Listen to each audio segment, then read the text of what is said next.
Pathfinding is the concept of finding the shortest route between 2 points.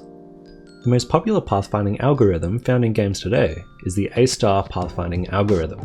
The idea of this video is to help you truly understand how the A-star pathfinding algorithm works by showing you a bare bones implementation. Saying that, I will give you a few tips to further optimize, as well as point you to some pre-built solutions. By the way, all the code will be provided in the description. Alright, let's get into it. A-star utilizes 3 main numbers to calculate the best path. The g-cost signifies the travel distance from the node to the start node. The h-cost is the opposite, in that it represents the estimated travel cost from the node to the target node. The h-cost is optimistic in nature, so it will either be spot on or it will underestimate the cost. It will never give a cheaper than possible value. Take this grid for example.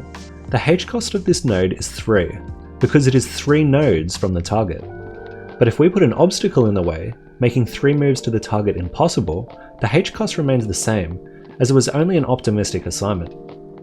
So to iterate, the actual steps required from any node will always be equal or more than the estimated h-cost. The f-cost is equal to the g-cost plus the h-cost.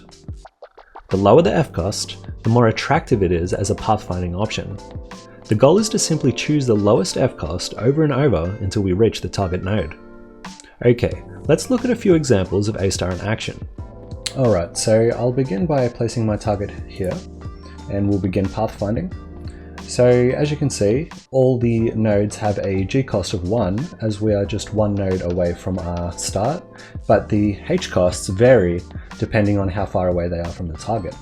So first we'll find our lowest f-cost, so this will be 4, and we'll choose this. So we will now move to this node and we will check our surrounding targets again, and we'll choose the lowest f-cost again.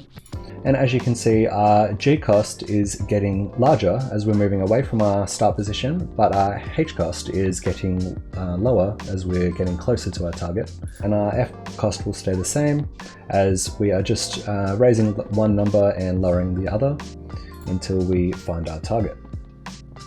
Okay, so another example, I'll put my target here. So we choose our lowest f-cost, and now we have 3 nodes with an f-cost of 5. So what we do is we then turn to our h-cost and we find the lowest h-cost. So the closest estimation to our target wins.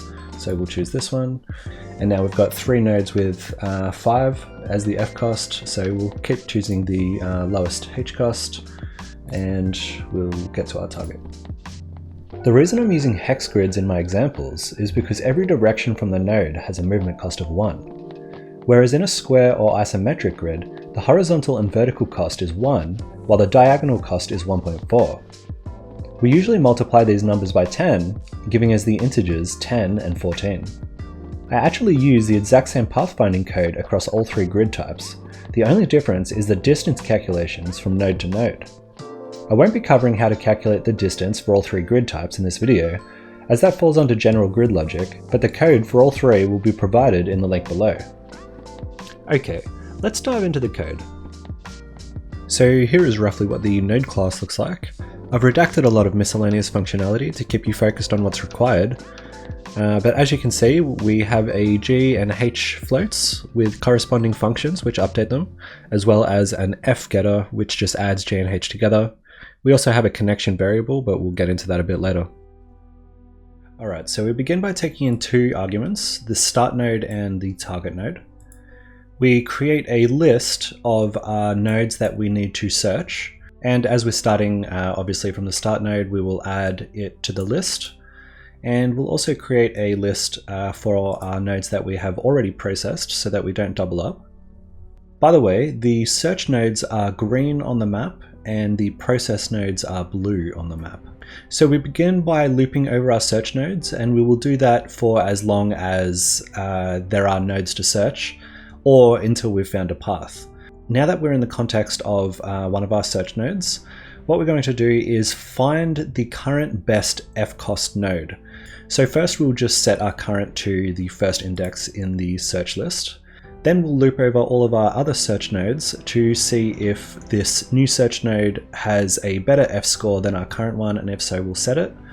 Or if it has the same fcost as our current one, we'll check to see if it's got a lower hcost, and if so, we will make it the current. But by the end of this for each loop, we will have our best choice to set as our current node. So now that we've got our node and we're about to process it, let's add it to the process list, and then we'll remove it out of the to search list so that we don't process it again. And now it's where it actually gets interesting. So now that we've got our best fcost node, we will loop over all of that node's neighbors to perform some logic here. So the neighbors that we care about are the ones that are walkable, and also that we haven't actually processed them yet. So if they're walkable and we haven't processed them, let's iterate over them. So first I just cache this boolean here, just whether or not it's already in the search list, because we're going to use that a few times. And here is arguably the most complex part of the algorithm to actually get your head around. So if you think about it, our current node here is what we have chosen as the best node of the bunch, right? Which means any neighboring node that we find here should technically come through our current node, right? Because as far as we know, our current node is the best node so far. So the cost to this new neighbor will be at least what it has cost to get to this tile, plus whatever it takes to get to the next node, which in HexGrid is 1. So now that we've got this gcost, we need to determine if we want to actually do anything with it, if it's worthwhile to actually update the values in this neighbor. So we do two checks here. We say, is it already in the search list? And if it's not, then yes, we will be updating these because we haven't done it yet. Or if this new cost is actually more favorable than the one that the node already has set. Okay, so I'm just going to explain to you how a node can get a new gcost. So I'll set my target here and we'll begin pathfinding. And we'll come up here. Now take note of this node here with a gcost of 4. Now it has a gcost of 4 because it took 1, 2, 3, 4 trips to get here. So now we need to look for the next node to process, and it looks like this one will be it. So just keep track of this node here. So as you can see, the gcost is now 3, and that is because we have found a better route to that tile, which is 1, 2, 3. So that's how a gcost can change, just when the tile gets reevaluated for a better route. So now we can head up and finish our path, and now we have our route. All right, back to the code.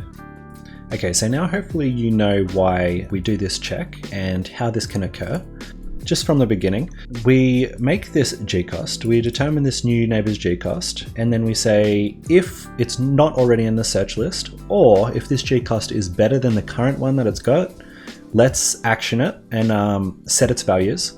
So we'll set the gcost. So basically in this function, it's just saying neighbor.g equals this new cost. We'll connect this neighbor to the current node. This is what allows us to retrace our path once we're done. It's all well and good processing until we get to our target node, but if we don't know how to retrace our path, we've really done nothing at all.